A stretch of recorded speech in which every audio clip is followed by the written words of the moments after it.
नमस्कार दर्शकों, आप सभी का नवभारत न्यूज 24/7 में स्वागत है और मैं हूं आपके साथ अजयदीप सिंह बलवाल।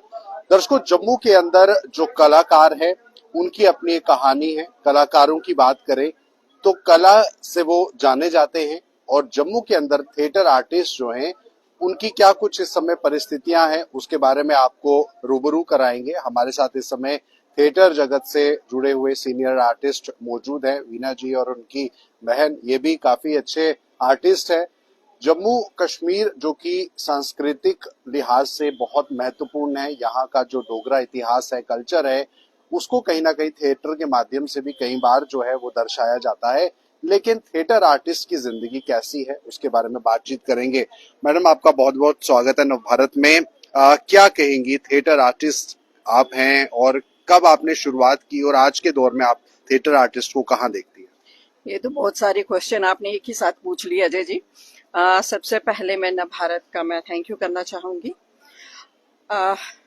1984-83 से मैंने स्टेज किया था शुरू, तो तब तो हार्डवर्क था लेकिन डेडिकेशन बहुत थी। जो आज के जमाने में डिफरेंस थोड़ा बताना चाहूंगी कि अभी इतना वो नहीं है, तब इतनी फैसिलिटी नहीं थी। अब फैसिलिटीज भी हैं लेकिन इतनी डेडिकेशन नहीं है।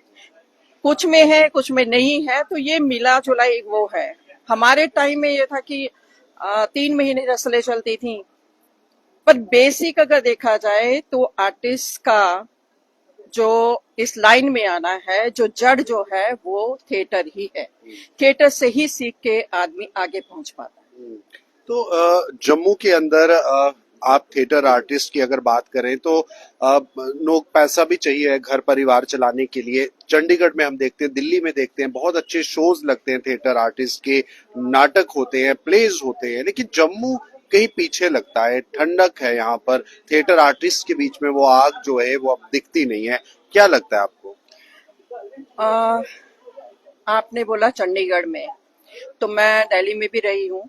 वहां पे जितने भी स्टेज शो होते हैं वो टिकट्स के ऊपर होते हैं, तो वो कहीं ना कहीं एक फाइनेंशियली जो एक हेल्प आर्टिस्ट को मिलती है, रेपरेटरी होती है, तो काफी सारी वहां पे सुविधाएं हैं जो यहाँ पे नहीं है। उसके बावजूद भी आर्टिस्ट यहाँ पे काम कर रहे हैं। तो चाहिए तो है कि हाँ भी यहाँ पे लोग आए, देखें। और टिकट्स के ऊपर पहले हुआ करता था, जब हम लोग करते थे तो टिकट्स होती थी तब तो हॉल भी फुल होता था। आज देखने के लिए भी बोलना पड़ता है, प्रमोट करना पड़ता है कि हमारा प्ले देखने के लिए आओ। तो ये सबसे बड़ी दुविधा तो है ही। ठीक है मैम, आप बताएं, आप बहुत अच्छा गाती भी है, सिंगर के तौर पर भी जम्मू के अंदर क्या कलाकारों को वो मंच मिल पाता है? बहुत ही अच्छा मंच मिल पाता है। पहले से मैं ये कहूंगी कि आपका नव भारत चैनल नमस्कार करती हूँ, थैंक यू करती हूँ उसका मैं।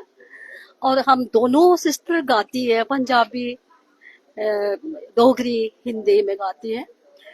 तो काफी देर हो गया, हमें 30-35 साल हो गया है, तो अभी तक चल रहे हैं हम।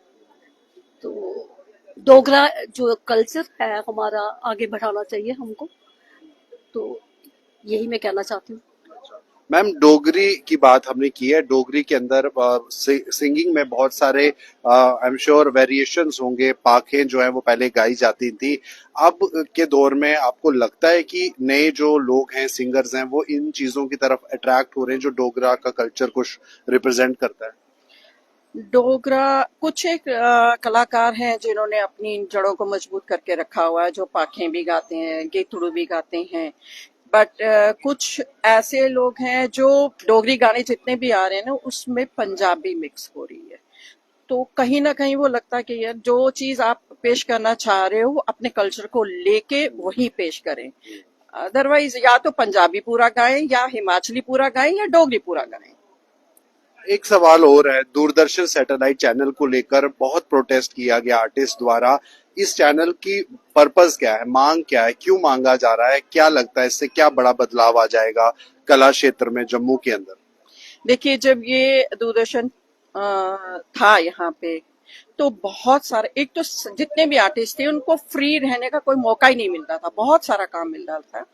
और फिर गांव-गांव में भी हमारे जितने भी डोगरी हैं, पहाड़ी हैं, जितने भी सिंगिंग का ले लो आप, और अपना एक्टिंग का ले लो, गाने का ले लो, तो लोगों के घरों तक पहुंचना एक माध्यम था ये। अब ये बंद हो गया तो उसके कारण क्या है कि सबसे बड़ी बात बताऊं, जो फुली फ्लेज इसके ऊपर डिपेंडेंट थे वो तो हो गए, उनका कोई फाइनेंशियली कोई सपोर्ट नहीं रहा। एक दूसरा हमारा कल्चर जो है वो उसको प्रेजेंट करने के लिए हमारे पास वो वाला सोर्स नहीं रहा। स्टेज है, रेडियो है, लेकिन दूरदर्शन नहीं है। मैम, सोशल मीडिया का जमाना है, यूट्यूब का जमाना है, आपको लगता है कि इस तरह के इनिशिएटिव्स कुछ उठाए जाने चाहिए जिसमें कि सोशल मीडिया पर हमारा जो जम्मू कश्मीर का कल्चर है, डोगरा कल्चर है, वो प्रमोट हो सके? अब बहुत सारे युवा जो है वो एल्बम बनाते हैं, लेकिन बस वो कुछ दिन की बात होती है, फिर खत्म हो जाता है उसका असर। क्या लगता है आपको, सोशल मीडिया कैसे इंपॉर्टेंट रोल प्ले करेगा? ये मेन इस समय जो कहा जाए तो सोशल मीडिया ही जो है वो मार्केटिंग जो होती है हमारे आर्टिस्टों की, वही कर सकते हैं। आज भी मैं यहाँ पे प्रेस क्लब में आई हूँ तो एक डोगरी गाना जो वीडियो रिलीज हुई है, पाड़े दी कुड़ी, तो वो मीनू जी हैं, उन्होंने किया, बड़े एफर्ट्स लगाते हैं। हर तीसरे दिन आप देखने को मिलता है कि यहाँ पे वीडियोस वगैरह बन रही हैं, लेकिन आती हैं चली जाती हैं। और एक ये फोन जो है ये एक ऐसी चीज हो गई, पसंद है तो ठीक है, नहीं है तो निकल गया। तो वो प्रमोशन का मुझे नहीं लगता है आपको इसमें लगता कुछ। है पहले लोग आते थे, हाँ, खिंचाव होता था, उस जगह पर आते थे, परफॉर्मेंस एंजॉय करते थे। आज लोग अपने बेड पे लेटे लेटे ही इस चीज को देखते हैं, अगर नहीं पसंद आए तो रिजेक्ट करते हैं। मुझे तो लगता है कि नहीं, जो इनका जैसे हमारा अभिनव थिएटर है, वहाँ पे थिएटर होते हैं, प्रोग्राम्स होते हैं, केएल सहगल में बहुत सारी गोष्ठी, कवि गोष्ठी होती है, वहाँ पे जाना चाहिए, वहाँ पे लाइव देखना चाहिए, ताकि एक अट्रैक्शन बढ़ती है, एक दूसरे से मिलने का मौका मिलता है। यहाँ से देखा कुछ उनको रिस्पॉन्स भी नहीं मिलता है। आर्टिस्ट को कहाँ रिस्पॉन्स मिलेगा? लाइक कर दिया, मन है तो ठीक है, लेकिन वहाँ पे जब डिस्कशन होती है कहाँ कमी रह गई है, तो वो एक माध्यम ज्यादा अच्छा लगता है। एक आखिरी सवाल है आपसे, घर चलता है पैसे से और आर्ट जो है वो एक अलग बात है। आर्टिस्ट अपने अंदर के कलाकार को बाहर निकालता है, लेकिन उसे घर भी चलाना है। ऐसे में जम्मू के अंदर कितना मुश्किल होता है बतौर एक थिएटर आर्टिस्ट? आप किस तरह से स्ट्रगल करते हैं, या अन्य आपके जो सह कलाकार हैं वो कैसे स्ट्रगल करते हैं घर को चलाने में? आ, ये बहुत मुश्किल सवाल है कि अगर इसके बलबूते पे अगर जम्मू में स्पेशली कहा जाए तो घर चलाना मुश्किल है, जो सच बात है। कहते हैं लोग कि हाँ हमने इस बलबूते पे हमने ये कर लिया वो कर लिया, पर नहीं, ऐसे बिना नौकरी के ये नहीं होगा। हाँ, आप जम्मू से बाहर निकल जाइए तो आपको फुर्सत ही नहीं मिलेगी, काम इतना है, सीरियल्स का कंटिन्यूसली लोग काम कर रहे हैं उसमें, तो उसमें जरूरत नहीं। लेकिन हमारे जम्मू में है ये दुविधा, जो टिकट्स लेके नहीं आ सकते, फ्री में आ जाए तो लोग हम भी गनीमत समझते हैं कि ठीक है लोग आ गए हैं तो कुछ अप्रिसिएशन मिलता है ना। बिल्कुल, ये बहुत दुर्भाग्य की बात भी है, लेकिन इस बात को समझना बहुत जरूरी है कि आर्टिस्ट जो है उनके लिए कला को दिखाना बहुत जरूरी है, लेकिन उससे कई ज्यादा जरूरत अपनी जरूरी चीजों को पूरा करने में है। ऐसे में कलाकारों को प्रोत्साहन चाहिए, फाइनेंशियल एड भी चाहिए, और एक मंच भी चाहिए जहां पर वो अपनी कला का अद्भुत प्रस्तुति जो है वो कर पाए और अपने अंदर के कलाकार को शांत कर पाए और उस भूख को कम कर पाए। लेकिन वही दूसरी तरफ सरकार को भी ये चाहिए कि इस तरह के कदम उठाए जाएं, दूरदर्शन सैटेलाइट जैसे